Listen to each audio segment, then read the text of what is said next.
Assalamualaikum warahmatullahi wabarakatuh. Di sini kami akan mempresentasikan materi mengenai anatomi daun, bunga, buah, dan biji.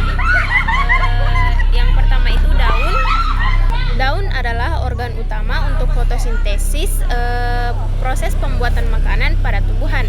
Secara umum, anatomi daun terbagi menjadi dua, yaitu bagian luar dan bagian dalam. Anatomi tumbuhan terdiri atas satu, kutikula, lapisan pelindung di bagian terluar daun. Yang kedua, kolenkim, jaringan penyokong yang memberikan kekuatan pada daun. Ketiga, epidermis atas dan bawah, lapisan sel terluar yang menutupi permukaan atas dan bawah daun, berfungsi sebagai pelindung. Yang keempat, parenkim palisad, jaringan yang terdiri dari sel-sel berbentuk memanjang dan tersusun rapat, mengandung banyak kloroplas atau fotosintesis. Selanjutnya ada berkas pembuluh, di mana silem mengangkut air dan mineral dari akar ke daun, dan fulum mengangkut hasil fotosintesis dari daun ke seluruh bagian tumbuhan. Stomata adalah pori-pori kecil pada permukaan daun, terutama di epidermis bawah, yang berfungsi untuk pengukuran gas, karbon dioksida, oksigen, dan transpirasi atau penguapan air.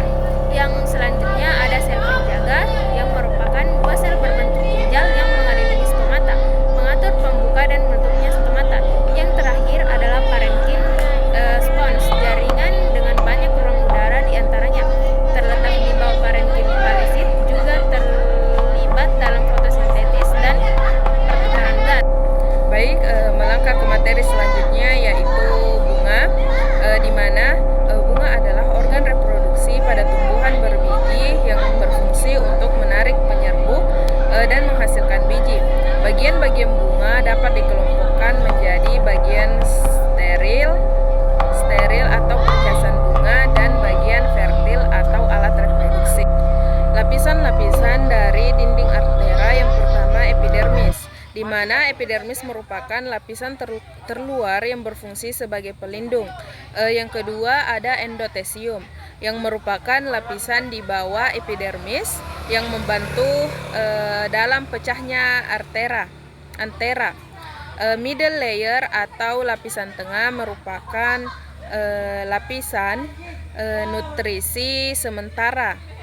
Dan yang keempat ada microscope mother cell atau sel induk mikrospora, di mana sel-sel diploid yang akan mengalami meiosis untuk membentuk mikrospora.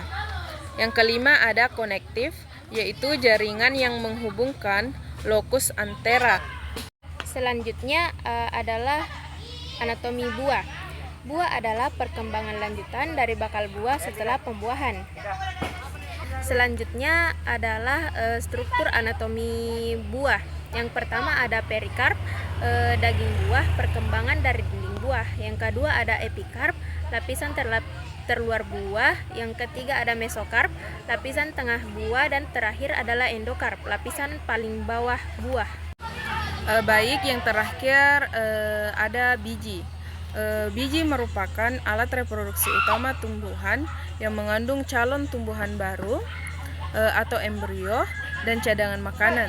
Biji terbentuk dari bakal biji atau ovulum setelah pembuahan. Adapun struktur anatomi dari biji, yang pertama kulit biji atau spermodermis atau testa, di mana merupakan lapisan terluar dari biji yang berfungsi sebagai pelindung.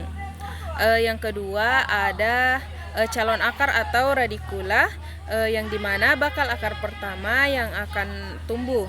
Yang ketiga ada epikotil, yaitu bagian sumbu embrio di atas kotiledon yang akan berkembang menjadi batang dan daun.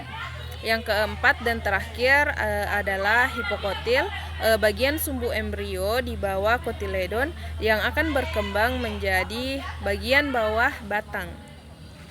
Demikian penjelasan dari kami.